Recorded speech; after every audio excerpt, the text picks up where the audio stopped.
Այսօր որոշել եմ ձեզ հետ միասին տունից դուրս գնանք ու ոճավորման այնպիսի թիփի մասին ձեզ հետ կիսվեմ, որի միջոցով 0% ծախսելով կարող եք մեծ թարմություն մտցնել ձեր տանը։ Գնացինք։ Ովքեր նոր են իմ էջում, ասեմ ես Անգինեն եմ, ինտերիեր դիզայներ,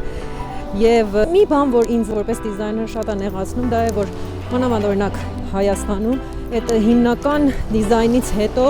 ուշադրություն չի դարձվում այդ դետալների վրա կամ ոճավորման վրա։ Ես ընթացքում ձեզ կասեմ իհարկե այսօրվա վիդեոյի գաղտնիքը։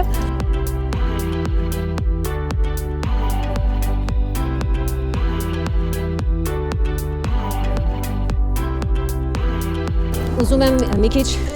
ավելի, ասենք, ազատ տարածքներում, իհարկե պիտի ասեմ, որ ոչ հարևանի տանը, ճյուղեր գտնել, որ կարելի է իրան գործածել այս վերջի տարիներում շատ թրենդային է, որ մենակ ծաղիկից չօգտվենք որպես դիզայն եւ ոճավորում օրինակ ծաղկամաններում։ Նրանք որ ունեն սեփական բակեր եւ ծառի վրա երբեմն լինում է մրգեր, դեռևս դեռ չհասած։ Իմ կարծիքով ամենից կարևոր կետերից դիզայնի մեջ այդ վերջնական դետալներին ուշադրություն դարձնելն է, այսինքն օրինակ ծաղկամանը ինչպես ես դու ոճավորում, չգիտեմ ինչ որ սեղան է կամ ինչ որ անկյուն է, այդ մասը ինչպես ես այդ կոմպոզիցիաները համադրում, իրա վրա ինչ է դրվում, վարագույրը ինչ է լինում, այս բաները կարևոր է,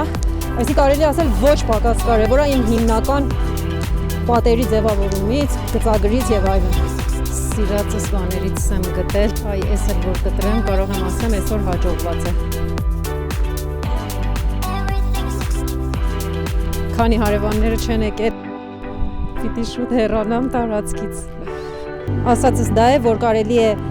շատ քիչ ծախսելով կամ ընդհանրապես չծախսելով, էլի լինել ոճային, հետաքրքիր ոճ ստեղծել տանը